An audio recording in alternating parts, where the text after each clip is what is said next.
Je pensais avoir appris à me méfier des silences.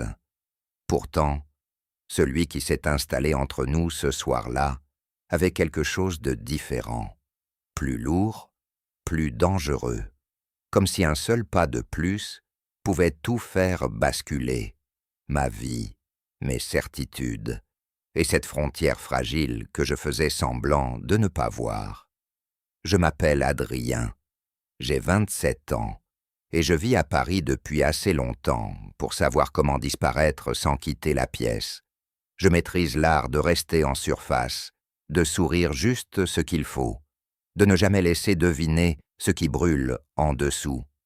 Jusqu'au jour où Julien est entré dans ma vie, sans bruit, mais avec cette présence qui dérange tout. La première fois que nos regards se sont accrochés, quelque chose a vibré en moi. Pas une certitude, plutôt un frisson, discret mais impossible à ignorer. Son regard s'est attardé une seconde de trop, et j'ai senti mon cœur accélérer, comme s'il reconnaissait un danger familier. Nous avons échangé des mots banals, mais l'air entre nous était chargé, presque irrespirable. Julien avait 32 ans. Il parlait peu, mais chaque silence semblait peser plus que n'importe quelle phrase. Quand il se tenait près de moi, je ressentais cette chaleur diffuse, une proximité qui faisait naître des frissons le long de ma nuque.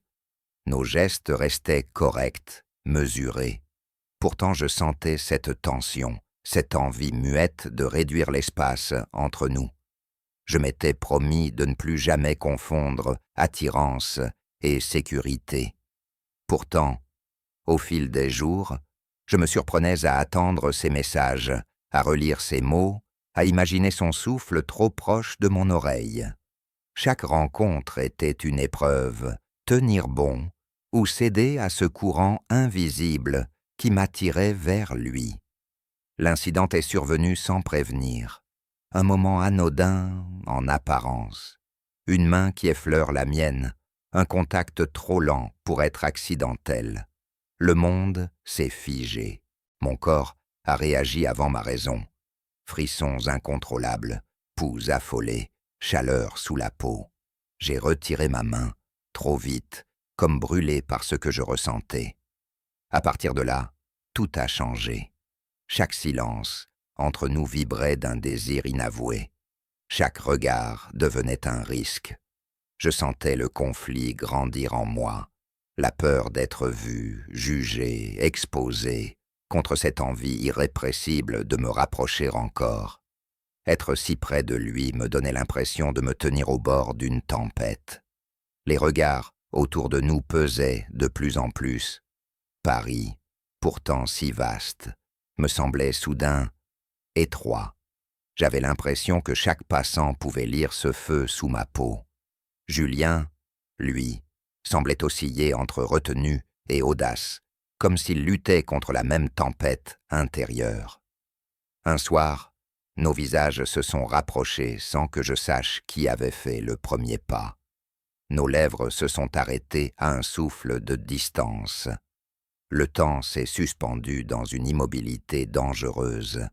Tout en moi criait d'aller plus loin, mais la peur me clouait sur place. La tension était presque douloureuse, chargée d'un désir que nous n'osions pas nommer. Je savais que continuer sur cette voie signifiait perdre le contrôle, que cette proximité pouvait tout remettre en question. Pourtant, reculer me semblait déjà impossible. Le silence entre nous brûlait plus fort que n'importe quelle confession, et à cet instant précis, j'ai compris que je n'étais plus en train d'éviter le danger. J'étais en train de m'en approcher volontairement. Je croyais avoir repris le contrôle. Puis son message est apparu.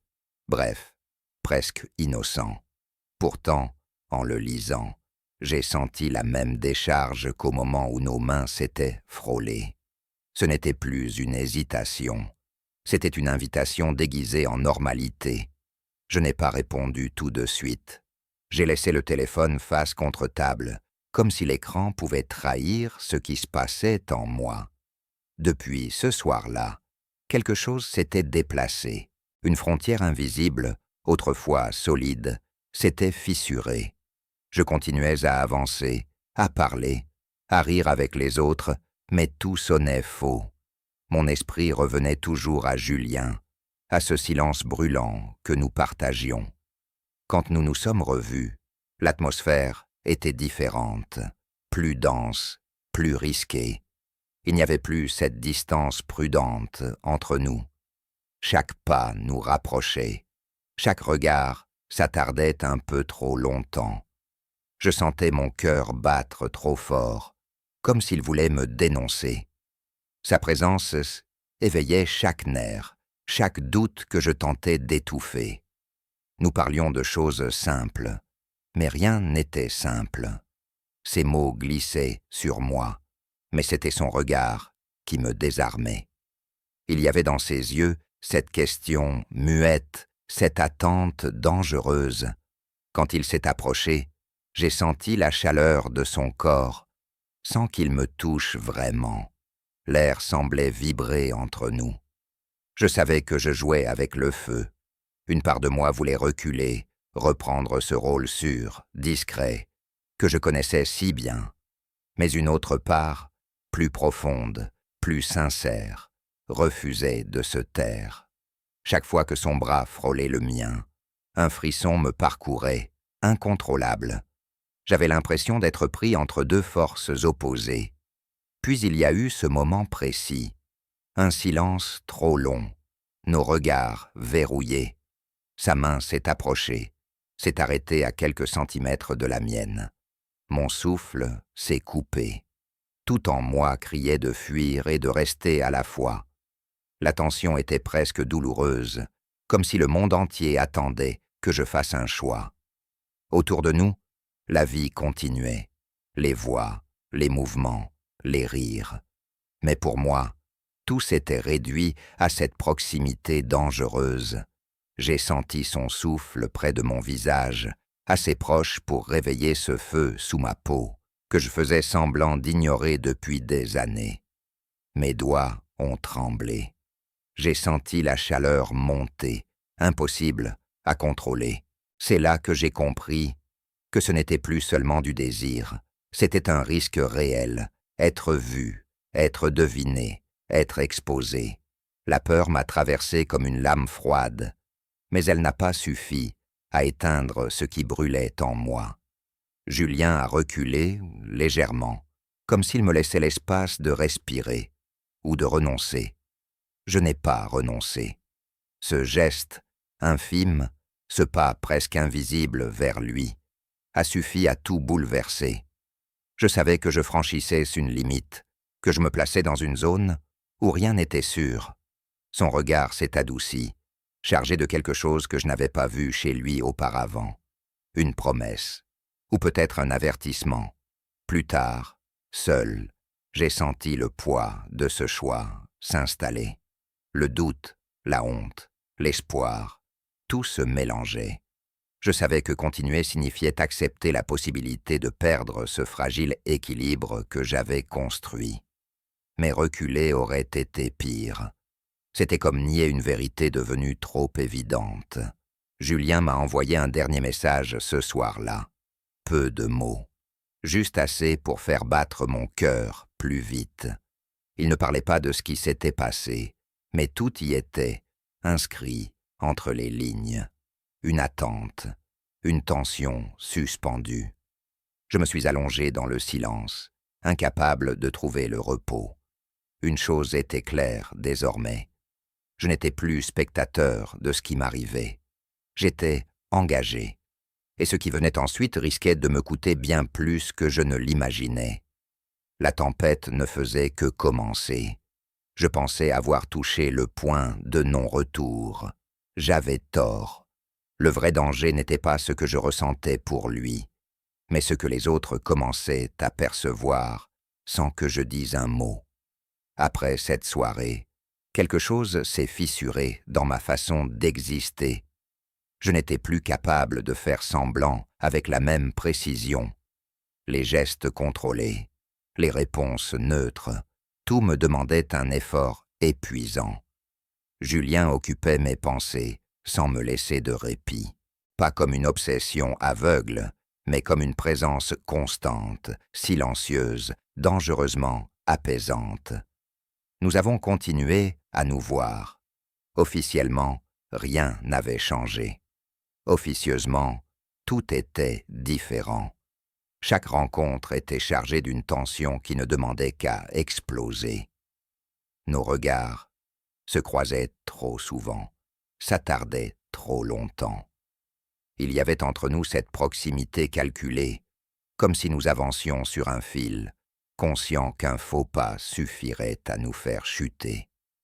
Je sentais le monde autour de nous devenir plus attentif, des regards qui s'accrochaient une seconde de trop, des silences qui semblaient peser davantage. La peur de l'exposition s'est installée lentement, insidieuse. Je me surprenais à analyser chaque geste, chaque mot, cherchant des signes de soupçon là où il n'y avait peut-être rien. Julien, lui, semblait osciller. Par moments, il se refermait, comme s'il tentait de reprendre le contrôle. Puis, sans prévenir, il redevenait cette présence troublante, trop proche, trop attentive. Lorsqu'il s'asseyait près de moi, je sentais cette chaleur familière, cette énergie qui faisait courir des frissons le long de ma colonne vertébrale. Nos bras se frôlaient parfois, juste assez pour réveiller chaque nerf de mon corps.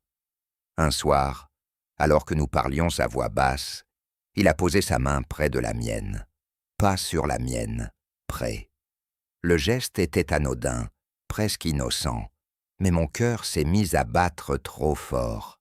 J'ai senti cette vague de chaleur monter, ce feu sous ma peau que je connaissais trop bien. Le silence entre nous était chargé, lourd de tout ce que nous ne disions pas. Je voulais croire que je pouvais gérer cette situation, que je pouvais avancer sans tout perdre, mais la vérité, c'est que je vivais dans une attente permanente. Chaque message de lui faisait accélérer mon pouls. Chaque absence me laissait vide, nerveux. J'étais pris entre le désir de me rapprocher encore et la peur de ce que cela impliquerait. Puis, il y a eu ce moment de rupture, une remarque lancée par quelqu'un d'autre, sans intention apparente, mais suffisamment précise pour me glacer le sang. Rien d'accusateur, juste assez pour me rappeler que nous n'étions pas invisibles, que cette proximité dangereuse ne passait pas inaperçue. J'ai senti la panique m'envahir, une honte sourde, mêlée à une colère silencieuse. Pourquoi devais-je toujours calculer, me retenir, m'excuser d'exister ainsi? Julien aperçut mon trouble, son regard s'est assombri. Pour la première fois, j'ai vu la peur dans ses yeux, miroir exact de la mienne. Plus tard, seul, il m'a regardé longtemps sans parler. Son regard était chargé de questions qu'il n'osait pas poser. Quand il s'est approché, j'ai senti son souffle près de mon visage, assez proche pour faire vaciller toute ma détermination. Nos lèvres se sont arrêtées à un souffle de distance. Le temps s'est figé dans une immobilité insupportable. Tout en moi criait pour plus, pour franchir cette limite, pour faire taire le doute. Mais la réalité nous a rattrapés. Le risque était trop grand. Pas encore, pas comme ça. Quand nous nous sommes séparés ce soir-là, je savais que quelque chose s'était brisé, ou peut-être renforcé. Je ne savais plus. Une seule certitude demeurait. Continuer signifiait affronter des conséquences que je n'étais pas sûr de pouvoir porter. Et malgré tout, au fond de moi, une pensée persistait, dangereuse et lumineuse à la fois. Renoncer à lui serait une autre forme de trahison. La prochaine fois, il faudrait choisir. Je croyais que le silence nous protégeait. En réalité, il était devenu notre pire ennemi. Chaque non-dit s'accumulait comme une pression prête à exploser au moindre faux pas. À partir de ce moment-là, tout est devenu plus lourd.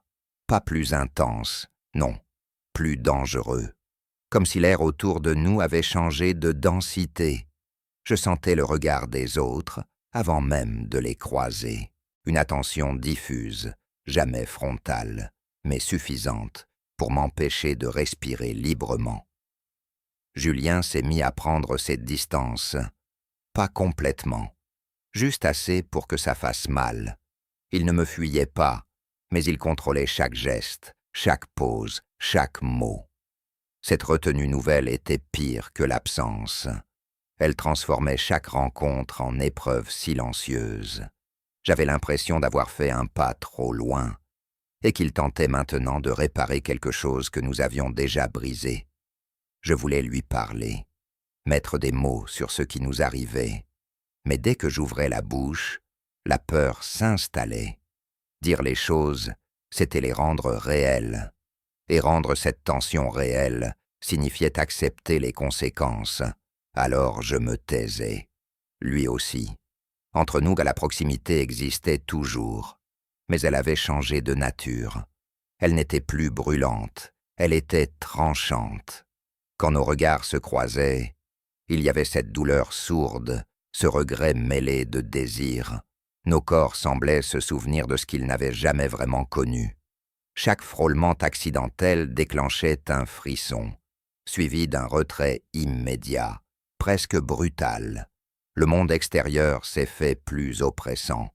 Une remarque, un sourire ambigu, un silence soudain trop long dans une conversation. Rien de clair, mais tout devenait lisible pour qui voulait voir. Je sentais la honte remonter, ancienne, familière. Cette peur d'être réduit à une vérité que je n'avais jamais eu le droit d'exister pleinement. Un soir, Julien m'a regardé autrement. Pas avec désir, avec inquiétude. Il m'a parlé de risques, de conséquences, de choses que je connaissais déjà trop bien. Ces mots n'étaient pas cruels, mais ils ont frappé juste. J'ai compris alors qu'il se protégeait. Peut-être qu'il me protégeait aussi, mais sur le moment, ça ressemblait à une trahison silencieuse.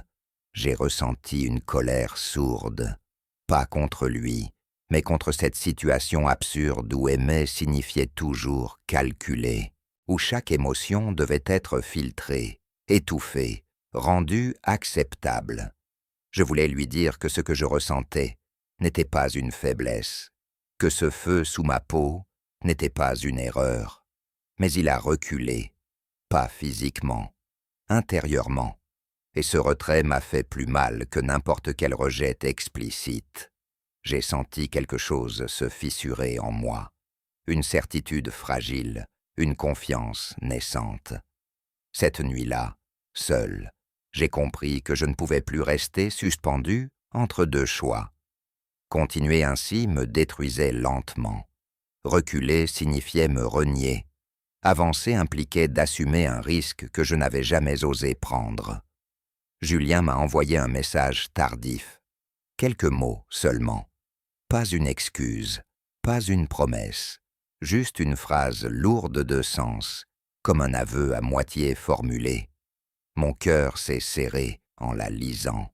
Je savais que quelque chose allait se décider bientôt, que cette tension ne pouvait plus rester contenue. Pour la première fois, l'idée de tout perdre ne me semblait plus la pire des options. La vraie peur, désormais, était de ne jamais savoir jusqu'où j'aurais pu aller. Et je sentais que la prochaine rencontre ne laisserait plus de place au silence. Je n'avais plus nulle part où me cacher. Ce dernier silence n'était pas une pause avant la chute. C'était l'instant précis où tout devait être dit, ou définitivement perdu. Quand je l'ai revu, j'ai compris immédiatement que rien ne serait comme avant. Il y avait dans son regard une gravité nouvelle, une fatigue aussi, comme s'il avait porté trop longtemps le même poids que moi. Nous n'avons pas parlé tout de suite. Les mots semblaient inutiles, presque dangereux. Pourtant, tout en moi savait que cette fois, se taire serait une lâcheté. La tension entre nous n'était plus brûlante. Elle était dense, presque douloureuse. Je sentais chaque battement de mon cœur résonner trop fort. Julien s'est tenu face à moi, à une distance calculée, comme s'il luttait contre une force invisible. Son regard s'est accroché au mien, sans détour, sans fuite possible. Il a parlé le premier, pas pour se justifier, pas pour expliquer, juste pour dire qu'il avait eu peur, peur d'être vu, peur de perdre ce qu'il avait construit, peur aussi de ce que je réveillais en lui. Ces mots n'étaient ni dramatiques ni grandiloquents, mais ils ont frappé juste, parce que c'était exactement ce que je ressentais, moi aussi. Quand est venu mon tour, ma voix a tremblé. Pas de honte, pas cette fois. J'ai parlé de cette lutte constante entre le désir et la prudence, de cette impression d'exister à moitié. J'ai admis que m'éloigner de lui avait été plus douloureux que d'affronter le regard des autres. Dire ces mots m'a vidé, mais aussi allégé. Le silence qui a suivi n'était plus hostile. Il était chargé d'une compréhension fragile. Julien s'est approché, lentement. Pas pour me toucher, mais assez pour que je sente sa chaleur, sa présence réelle. L'air entre nous vibrait, saturé de tout ce que nous n'avions jamais osé vivre pleinement. Nos regards se sont verrouillés. J'ai senti ce feu sous ma peau, plus calme, mais plus profond. Nos visages se sont rapprochés, très près, une respiration partagée. Nos lèvres se sont arrêtées à un souffle de distance. Le moment s'est figé dans une immobilité presque sacrée. Tout en moi criait pour plus, mais pour la première fois, ce n'était pas une fuite en avant. C'était un choix conscient, être là, entier, présent. Puis il s'est arrêté, pas par peur, par respect. Ce geste, paradoxalement, m'a bouleversé plus que tout le reste. Il m'a regardé comme on regarde quelqu'un qu'on choisit vraiment, pas comme une tentation passagère. À cet instant, j'ai compris que ce que nous partagions n'avait plus besoin d'être prouvé par des gestes interdits. Le monde extérieur existait toujours. Les regards, les risques, rien n'avait disparu, mais quelque chose avait changé en moi. Je n'étais plus divisé. Je savais ce que je voulais, même sans savoir comment l'assumer pleinement. Julien non plus n'avait pas toutes les réponses. Mais nous avions cessé de nous mentir. Quand nous nous sommes séparés ce soir-là, ce n'était pas une rupture, ni une promesse. C'était un accord silencieux, avancé sans se trahir. Peut-être lentement, peut-être maladroitement, mais sincèrement. En rentrant chez moi, je n'ai pas ressenti ce vide familier. À la place, il y avait une étrange paix, mêlée d'incertitude. Pour la première fois, l'avenir ne me faisait pas seulement peur, il m'attirait. Je ne savais pas ce que nous deviendrions, ni si le monde nous laisserait la place que nous cherchions. Mais une chose était claire, je n'étais plus prêt à vivre dans l'ombre de moi-même, et cette vérité, enfin assumée, valait tous les risques.